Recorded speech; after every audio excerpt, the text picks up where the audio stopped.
Hey, Rigsby here, and in today's episode, I want to talk with you about building an online business. Let's get started. Welcome to the Fitness Business School podcast, the show for fitness business owners who want to grow their income, increase their impact, and improve their lifestyle. Be sure to listen till the end of this episode because we have a brand new special offer exclusive for listeners. So stay tuned.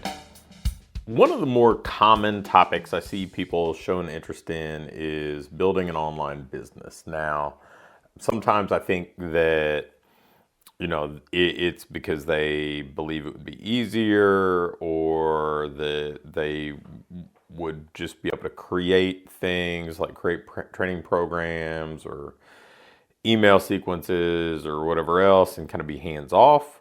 Sometimes it's just because they like the idea of, being able to serve a broader market or, a broader audience beyond their local geography. Sometimes it's because they have a very defined problem that they solve, a very, maybe a smaller window of people locally, and they think that they need to be able to reach more people to build a viable business that way. And then in some cases, it's just because they want the flexibility or maybe some of the lower fixed overhead that comes with that. Well, I've been doing online work in some way, shape, or form since about 2005, which probably puts me in a group of maybe 1% of the people doing online stuff today. So, I've kind of seen this well before Facebook and, long before, all the ways that people talk about building an online business today. And at this point, I've owned, I would say, over 25 businesses that primarily did online business, some B2C or business to consumer, some business to business owner. And there are some things that I've picked up along the way that I think are useful regardless of what you want to do when it comes to building an online business. I know a lot of my clients think of this as like a virtual second location. They say, okay, I've built one physical location. I don't want to have 2 or 3 or 4 physical locations, but I still want to grow my revenue. I still want to grow my income. And I want to do it while staying within the fitness industry. Well, others have built just these truly remarkable online businesses. And I've had clients who've built those online businesses, even into, the high 8 figures. And I believe, I had one consulting client that had a almost exclusively online business at 9 figures. So, the scope of the type of business opportunities that are out there is pretty staggering. So let me give you some really practical things that can help you. And, depending on what you want out of your online coaching business, some of these, may be kind of irrelevant at the moment, but at least a few of these tips or suggestions I think will be very useful for you. The first is really one of the mistakes that people make when they think about, okay, I have to do something completely different online than offline, is they're like, well, I don't have a niche market or niche market, depending on how you choose to pronounce it.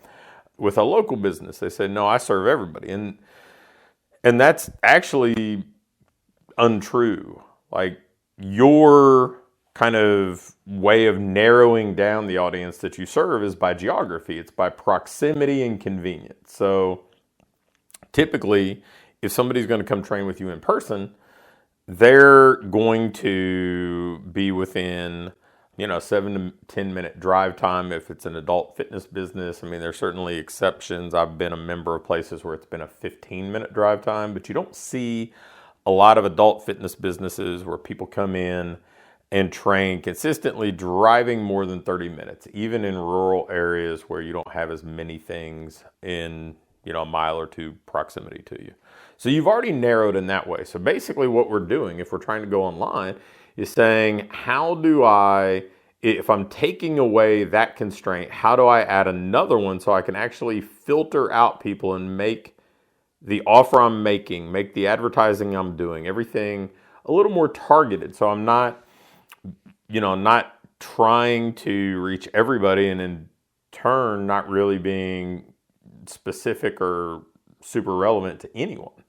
So figuring out how you're going to narrow, whether it's by an expanded geography, which I think is an interesting way I've seen a lot of people do business.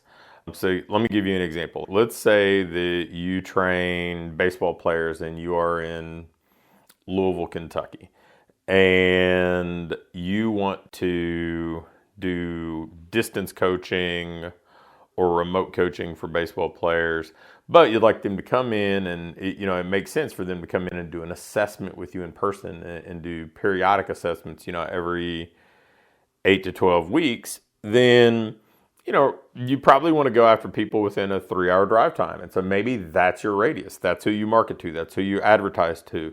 That's where you go to travel organizations and try to build relationships with directors and coaches. That's where you join Facebook groups that kind of aggregate those people. That's where you target any ads to lead magnets, anything like that. So if you're in Louisville, Nashville, Indianapolis, Cincinnati, even Columbus, Ohio, the kind of outer edge of that, those would all be within that kind of radius. And so there's a big population base that you could draw from. And you just kind of start, in that middle and work your way out. But it's something where you now have a way to narrow things. So you're not just throwing money at people that have a low probability of doing business with you. That's one of the great things about online business is that it's not that there's not overhead, right? It's not that you don't have costs associated with doing business. It's more of they're variable, right? You don't have to commit to 3 years of a contract of running Facebook ads. You don't have to do anything like that the same way you would with a lease of a facility locally. So it allows you to spend money, but to kind of retool, regroup, and target it in ways that make the most possible sense for you. So you figure out an offer in a small kind of way and you scale the offer. So, that you've got to have a starting point. How am I going to get clients? Because the biggest mistake when people say, well, the reason I love this online stuff is, I can reach everybody. I'm like, well, if you pay any attention to the way that humans actually operate these days, getting somebody's attention and maintaining somebody's attention is harder than ever because there are more things competing for their attention than there have ever been by easily a multiple of 100, if not a multiple of 1,000. YouTube shorts that people scroll through one after the next, constant things in your Facebook news feed, a million different streaming channels, an unlimited number of shows on those channels. There's so many things competing for somebody's attention. You still have to be, in my opinion, you have to be better than you've ever been at narrowing and making sure that you're getting a small group of people's attention. Now, when I started doing stuff online, admittedly, it was a little bit simpler. The way that I got to do some things online, we had a local business in Kentucky that a percentage of our clients, probably 10 to 20%, of our clients were either stationed at Fort Knox or they were, spouses of people stationed at Fort Knox. And so whenever they got moved to a different base or something like that, we wanted to keep them as clients. So we would design programs and say, okay, you can go do this on post. You could go do this at the gym where you're going to now be residing. And so would design a program, would email it to them, would say, okay, we can get on the phone and walk through things. I didn't have the luxury of Zoom or any of these other really easy video platforms. So it was essentially type it out and email it and do phone calls that way. And it was remote coaching. And frankly, it was pretty effective. And, we before long had, several $1,000s a month coming in from remote coaching. And it was just trying to hang on to people who'd been local. But over time, we were able to expand that to the next level, right? And it was friends, family members of people that were clients.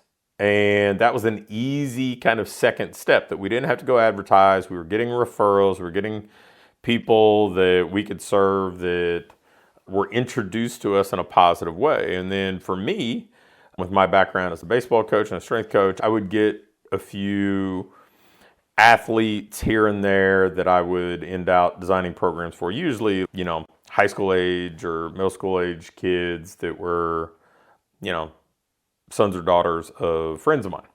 And so being able to do some of that stuff that way, that was like phase one of the online business. And I think that most anybody that has a local business could do that and add 4 figures a month to their business if we're thinking about what online business at stage one looks like. Stage two for us, when it comes to business to consumer, was my wife's business. So Holly was, a really popular trainer in our business. She trained, a number of people, but a bigger percentage than like 50, like probably 2/3 were moms.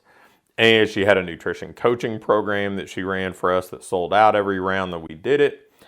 And that, that was good for the health of the business, but not necessarily bad or not necessarily good for her as a mom of a kid in preschool, right? I mean, literally Tyler, the bus for preschool would pick him up and drop him off at the gym.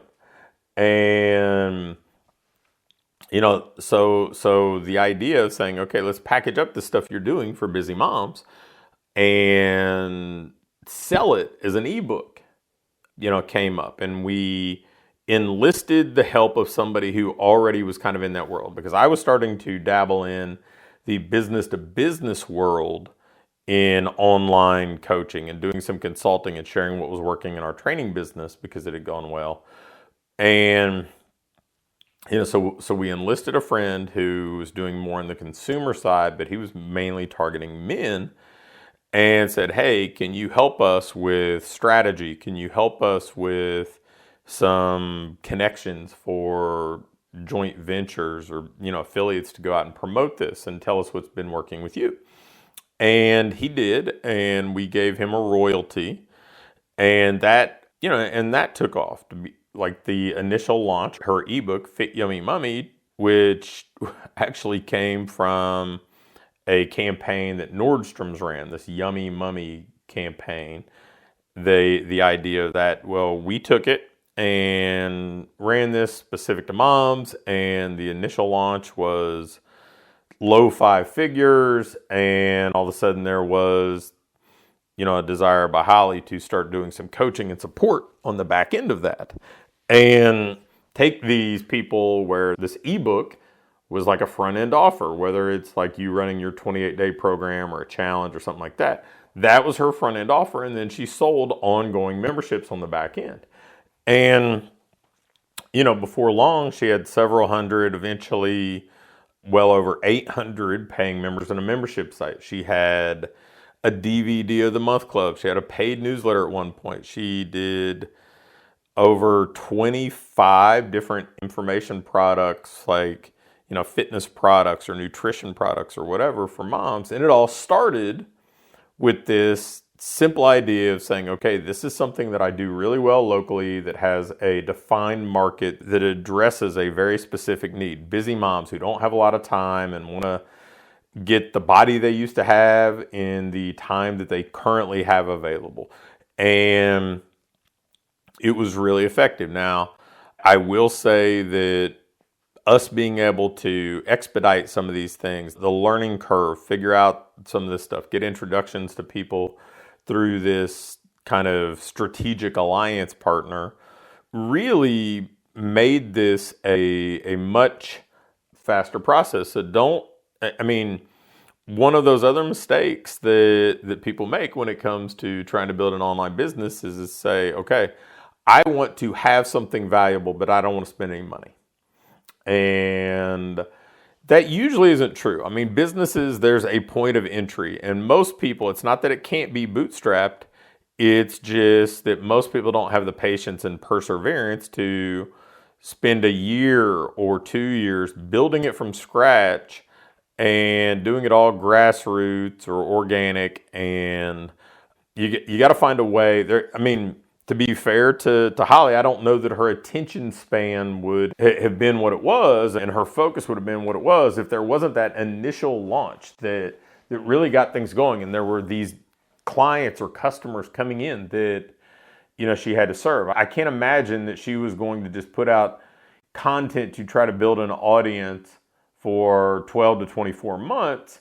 So you just have to decide, okay, am I willing to invest? Because if I were building an offline business, I would invest in equipment. I would invest in a build out of a facility. I may be investing in staff. I may be investing in a host of other things from software to insurance to whatever.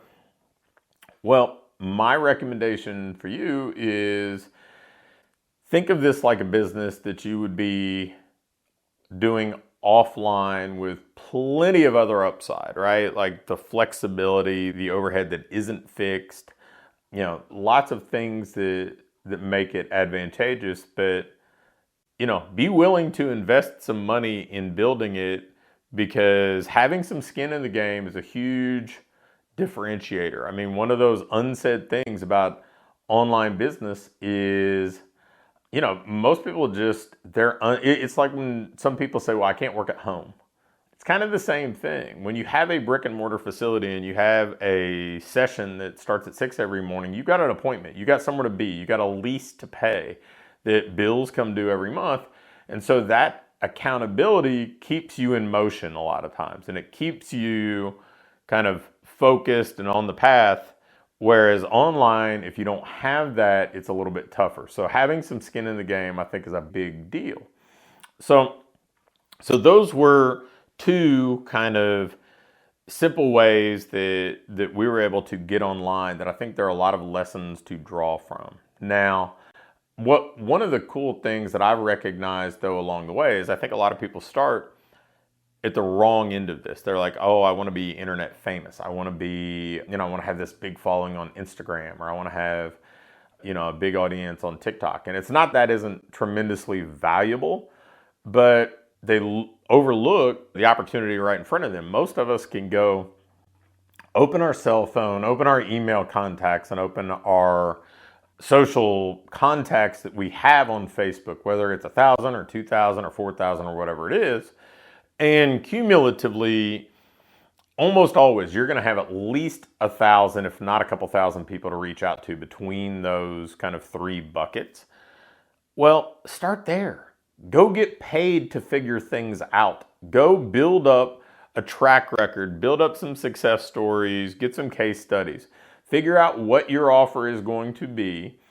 Offer it for a really discounted rate. And it can be free, but I would recommend a little bit of skin in the game just so you get more compliance. And, talk to people, talk to your friends and say, hey, I'm thinking about doing this. What would I need to do to make it a total no-brainer for you? And let them tell you. Let them tell you the problems that they're trying to solve. Let them tell you the things that they need to overcome or address. Figure that stuff out. And then craft that offer accordingly. Sell it to them as a, hey, I'll give you 50% off. I'll even give you 75% off if you'll be my case study. You promise to commit to all this. And now we're building this as we go and we're getting paid to build it. So there's commitment on their part. There's commitment on our part because we are getting paid. There's some accountability there. We document every step of the way. Now we've got some social proof. We can roll this out on a bigger scale. And realistically, you can build an online business in that format, charging 20 people $200 to $500 a month and make, somewhere in that, $50,000 to $100,000 annually gross revenue range, which with the margins you would have by not having to spend a bunch on paid advertising and not having a ton of fixed overhead, I mean, that's as much as a lot of people net from single site locations. So, that's an easy way that you can get started. Now, I've run through a bunch of online stuff. I'm going to go ahead and carry this into a second episode about building a successful online business because, I mean, there are ways to do it. It's certainly simpler than a lot of people make it, but there are pitfalls you need to avoid. There are things you need to focus on. And if you want to build a profitable, successful online business, the tips that I've shared in this episode and the next episode will help you get there. Thanks for listening to this episode of the Fitness Business School. Before you go, I have a quick announcement. One of the things that we've been doing with our current clients is taking them through this ideal business diagnostic. And really what it is, this checklist that allows you to pinpoint exactly what your business needs next so you can keep improving, keep growing, and build a business that you love to own. One that pays you well, one that allows you to have the impact you want to have, and one that allows you to have a lifestyle that you truly enjoy. In this diagnostic, we walk through everything and we do an evaluation and can instantly pinpoint what you need to do next to build that business that you want.